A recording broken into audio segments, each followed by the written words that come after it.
Explain and elaborate वाला question का मतलब है आपको दोनों कॉन्सेप्ट्स को क्लियरली डिफाइन करना है, उनके फीचर्स बताने हैं और फिर उनका कनेक्शन समझाना है।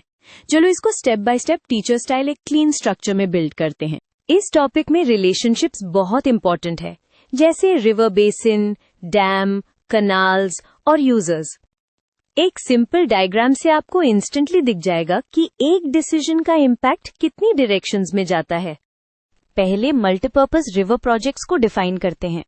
आइडिया सिंपल है, एक ही रिवर प्रोजेक्ट से मल्टीपल नीड्स को सर्व करना ताकि सेम इन्वेस्टमेंट से मैक्सिमम पब्लिक बेनिफिट मिले।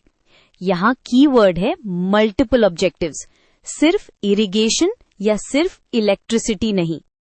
अब ये ऑब्जेक्टिव्स कौन से होते हैं, इसको लिस्ट करना एग्जाम में बहुत स्कोरिंग होता है, और जब आप लिस्ट देते हो साथ में एक लाइन रीजन की व्हाई दैट ऑब्जेक्टिव मैटर्स, तो आंसर मैच्योर लगता है।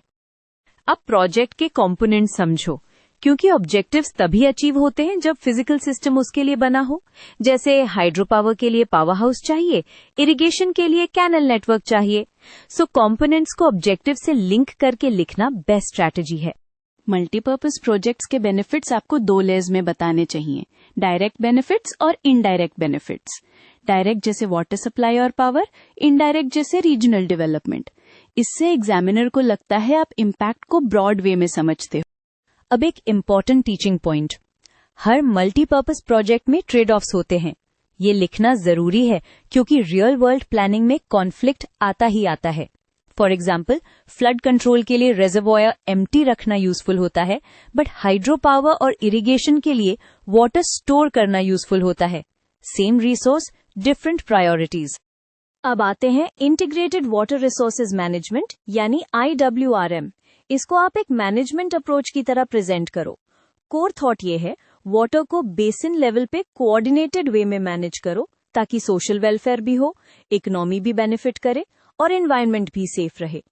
3 पिलर्स को साथ में बैलेंस करना ही हार्ट ऑफ IWRM है। IWRM को एलैबोरेट करने के लिए प्रिंसिपल्स लिखना सुपर यूजफुल होता है। क्यों? बिकॉज प्रिंसिपल्स आपके आंसर को फ्रेमवर्क बनाते हैं, और जब फ्रेमवर्क क्लियर होता है आपकी एग्जाम्पल्स भी क्रिस्प हो जाती हैं। अब मैं कनेक्शन बताती हूँ। मल्टीपर्पज रिवर प्रोजेक्ट्स एक इंफ्रास्ट्रक्चर टूल हैं और IWRM एक गवर्नेंस प्लस प्लानिंग टूल। मतलब डैम बनाना सोल्यूशन का सिर्फ एक पार्ट है। IWRM डिसाइड करता है कि वाटर का एलोकेशन कैसे होगा, एनवायरमेंट फ्लोज का क्या होगा, डाउनस्ट्रीम यूजर्स कैसे प्रोटेक्टेड रहेंगे और कॉन्फ्लिक्ट्स कैसे रिजॉल्व होंगे।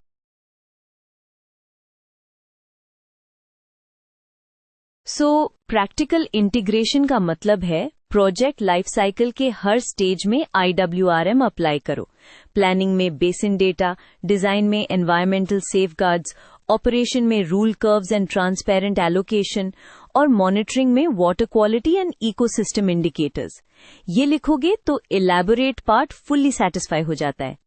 लास्ट में एक स्ट्रॉन्ग कंक्लूडिंग लाइन दो, क्योंकि इट सिग्नल्स कंप्लीटनेस। आपने डेफिनेशन, फीचर्स, बेनिफिट्स, इश्यूज और इंटीग्रेशन सब कवर कर लिया।